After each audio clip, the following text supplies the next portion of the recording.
you know it's going to end. And that's, as I've gotten older, that's what I've started to understand and start to try to prepare for and not want any regrets.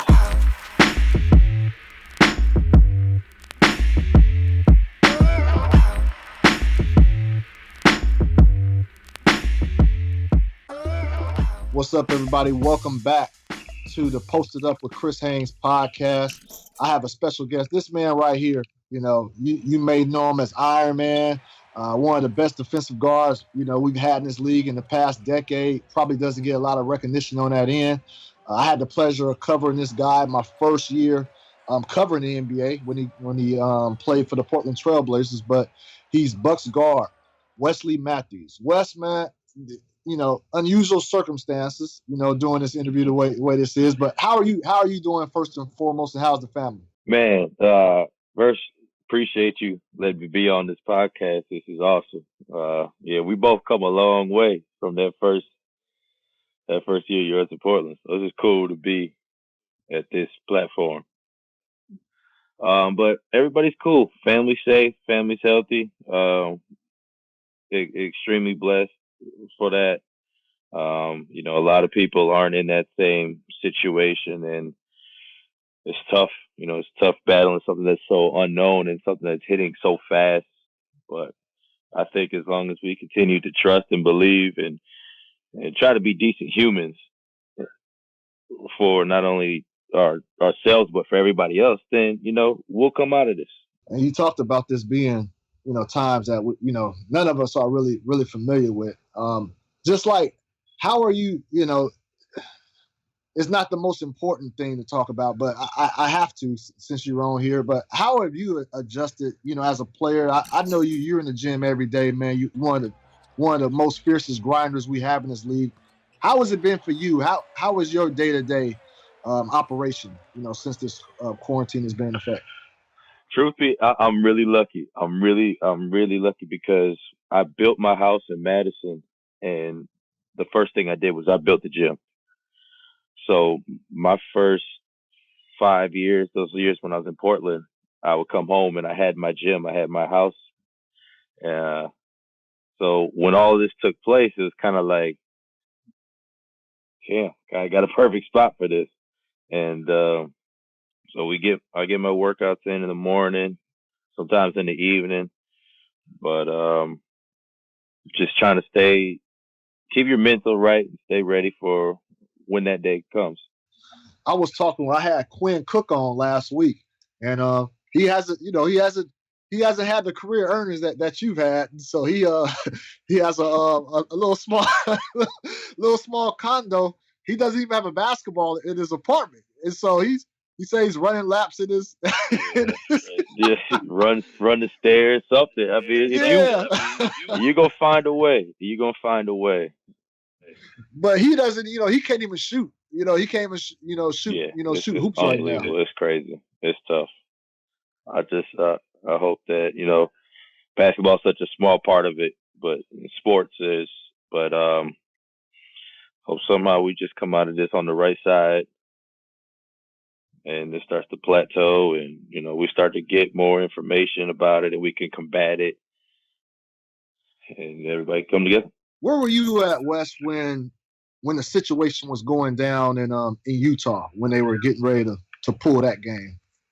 And then ultimately right after, they suspended the season. Where were you at during that time?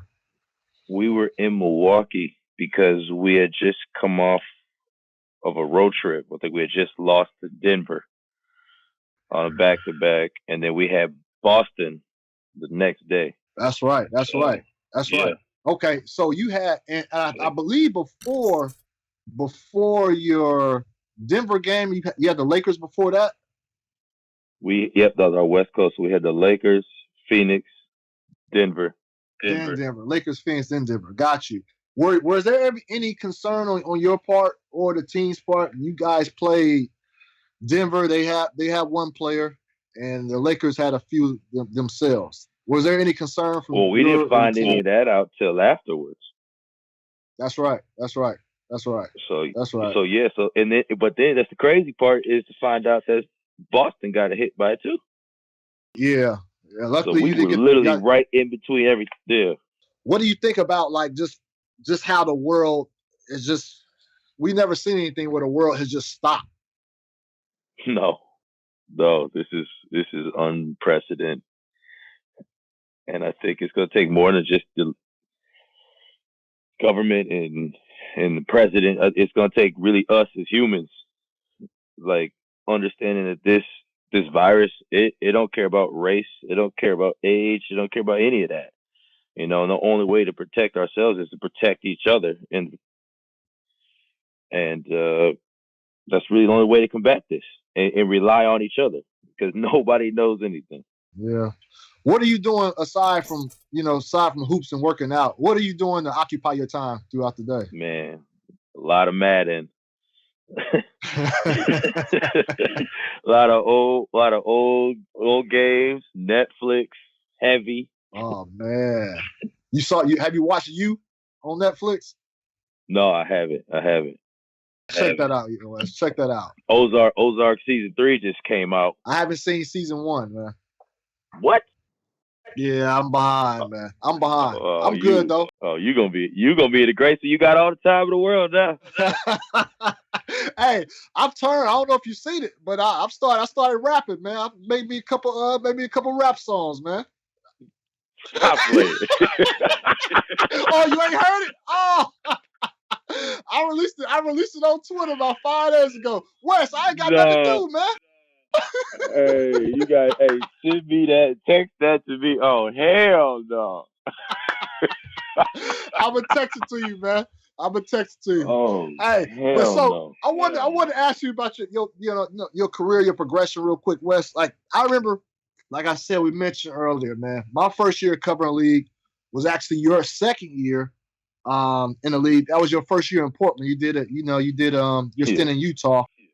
Got the bag early after the first season. Like I know you've always lived off of people doubting you, saying you couldn't do this, and that's why I know in Portland. That's why a lot of people fell in love with you, just the way you attack the game. But now in your career, right now, do you still do you still get off on naysayers? Thing like what's your motivation now at this stage? I mean, you just want to win, and you just want to get better. You want to. This game and sports is so small, such a small part. God willing, a small fragment in our life. Hopefully everybody lives to be 80, 90, and a 12-year career is just a small window, but it's going to end. And that's, as I've gotten older, that's what I've started to understand and start to try to prepare for, and not want any regrets, no doubts. Put the work in, put the time in, and just make it habit, make it life. And so you get out what you put in, and hopefully at the end of the day, when all the cards are set and chips are stacked, like hopefully you can be a champion. And that's it went from being doubted to what, I want to be undeniable. I want this. Well, you guys definitely, the situation you're in right now, definitely have a opportunity to do so. One of the best teams in the NBA with this season at a halt, and we're not knowing when or if the season's going to come back. Like, how was that dynamic for you? Because you guys are rolling right there. It's I mean, it's stressful. I'm gonna speak on my behalf. You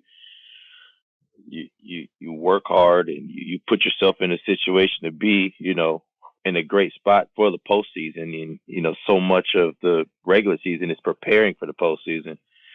And yeah, we were on a little skid. I think we lost 4 out of our last 5, but to be in that situation and that close, and then now that pause, you're just like, damn. So I think that's just why, myself I'm going to continue to work, and I know my team is, I know they're finding a way to do it. Wes, if the season does get back, we all want the season to resume. What's the best scenario for you guys in order for you to have the most seamless transition possible back on the court? Because you guys are going to be off for a while, and do you hit the ground running to playoffs? Do you need 2 or 3 weeks in the regular season before you get to that? No, I don't think doing straight to playoffs is smart. I also don't think trying to play out 20-some games left is the right either. I think it's got to be some kind of number. Maybe take like, what's the difference between the 7th seed and the 9th seed? If it's like a 7-game difference, then all right, we're gonna have a 7-game season. Teams that are close to fighting for position, that's who gets scheduled. That's who plays against each other.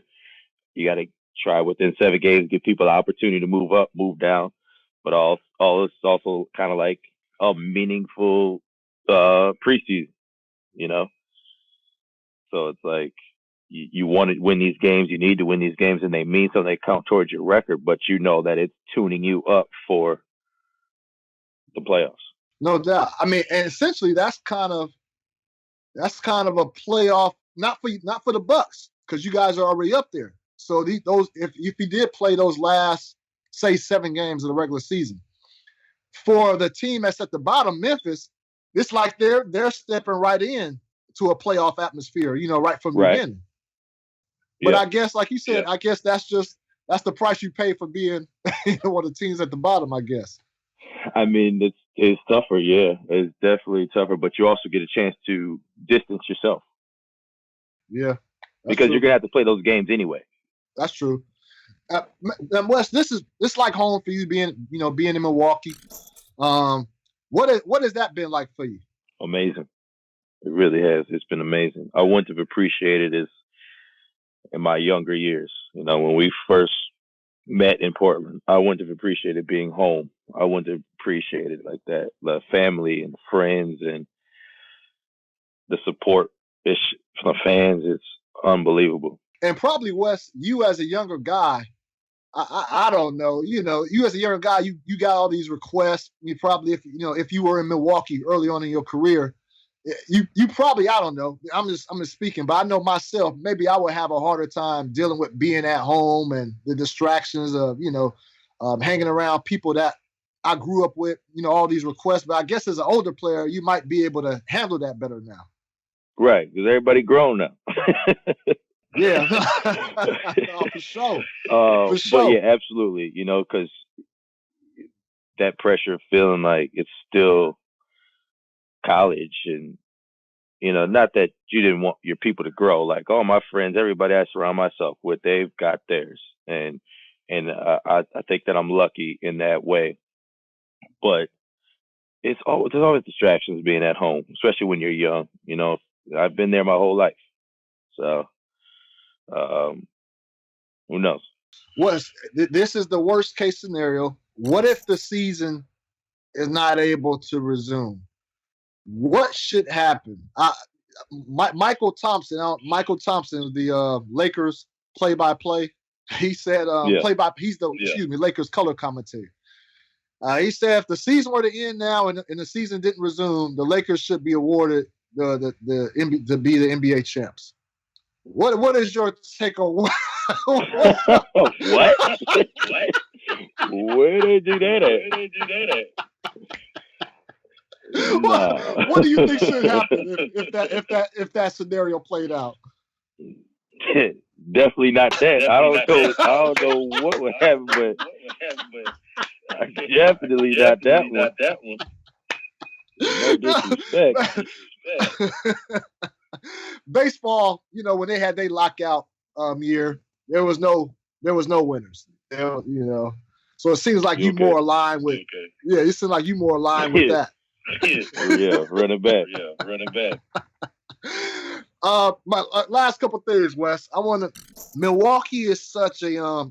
I like Milwaukee personally, man. It's not everybody's cup of tea, and you're around it. You're around them a lot. Giannis Antetokounmpo, who, I know really well. I don't know if you know, but his girl from Mariah, who's had a baby. That's my cousin. She's from Fresno.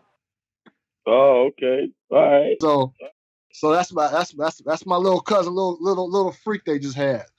But I have to ask you this, Wes. There's always rumblings about his future and where he's headed and going to bigger cities, bigger destinations. When you hear that type of stuff and people saying that a city like Milwaukee can't hold a superstar player like that, what do you say to people who have those type of sort of takes? I don't really encounter many of that, but anybody that says that, they haven't really met this superstar. And I'll leave it at that. They haven't really met this superstar. What stands out about him to you? Like what since your time being with him? He's still that same kid in the league that's trying to get into the league, that's doing that interview saying he wants to be the best basketball player in the world. And looking at him, everybody be like, you don't stand a chance. They see his background and where he came from and how he had to no. But that's what you see every day. I don't want to have you speaking on another man or a situation, but you feel good about the Bucks' future long term. Yeah. Okay. That's not even speaking on what this may do, what this may happen, this player. I just think the organization itself is had a history of winning and then has had some setbacks, but had the vision to build it back up to where it is right now. And so, yeah, I think the future's good. Good. Well, last few things, Wes. How long do you see yourself playing this game? Can you be somebody you've always? Well, first of all, I was about to say you've always been a starter, but there were times where you had to knock on that door, really just knock that door down to get that starting spot. Are you somebody who can, play a role, a reserve role for a few years, or do you feel like if you're can't do what you do, you don't want to play this game? Why, you talking about just because my personality? Yeah, exactly. Yeah, because I'm going to continue to respect the game and its growth, and just really wanting to get the most out of myself. I got a new friend. You usually don't make too many friends as you're older. My new friend, and he's a trainer, Phil Beckner, and I feel like he's really unlocked some stuff to my game that I want to continue to work on. I want to continue to do. Damian Lillard's college coach, assistant coach, and trainer as well. Yeah, Phil Beckner. No, more respect. Shout out to him. And that's why I said. And with that being said, I was looking at some numbers. Like your defensive efficiency is one of the tops in the league. And I think I wish I had the rating on top of my head, but when you leave the game, like the team deficiency ratings go down dramatically. Like, what does that say, like, just about what you're able to do still now at this stage, during the stage of your career? Well, I got a lot of help. I mean, having Giannis and Brooke and Bled out there on the court, Chris will even sacrifice himself too. Rolo coming off the bench. Like, I've got defenders with me. Dante's a great on-ball defender, but I'm just speaking about rim protection. I can be a little bit more aggressive, and I don't have to be in positions where I can pick up ticky-tack fouls. I don't have to stop the person. I just got to make it difficult. But when there's times that I got to stop somebody, then I got to stop somebody too. No doubt. And people talking about you getting those first, getting your first. You haven't made the defensive all defensive team yet, right? Crazy, right? Yeah. I mean, that's when we talk about West. You think of West, you think of his defense. You were the 3D player before we even talked about. Before 3D players were even given a name. Yeah. So I just look, I just marvel at your career, man, because I think I even told you back then, I don't know if you remember, but I was like, I didn't see you having this game. Like I saw you as just a defender, and your shot was okay.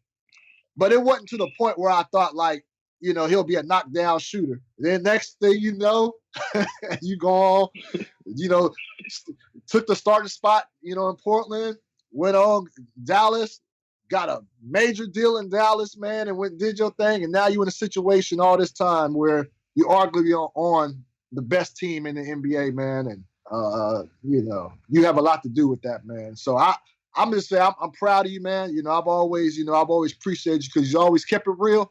You always stayed the same guy. So, man, as my career has climbed, man, I always make sure I don't forget about the people who, you know, I came in with when I first started covering it. So I really appreciate you taking this time, man. You didn't have to do this. It's like it's a pretty day over there in Madison. You could be spending time outside, man. That's solid. I appreciate you, man. I appreciate that. That meant a lot, bro. Real talk. Real talk. No, real talk. And I'm gonna send you my rap. Yeah, let me hear song, that. man. Let me hear that. I'm gonna have him play it when I'm working out in the gym. Hey, Wes. Hey, tell Pops I say hello, man. I wish everybody well in your family. All right, I will. Appreciate you too. You take care, bro.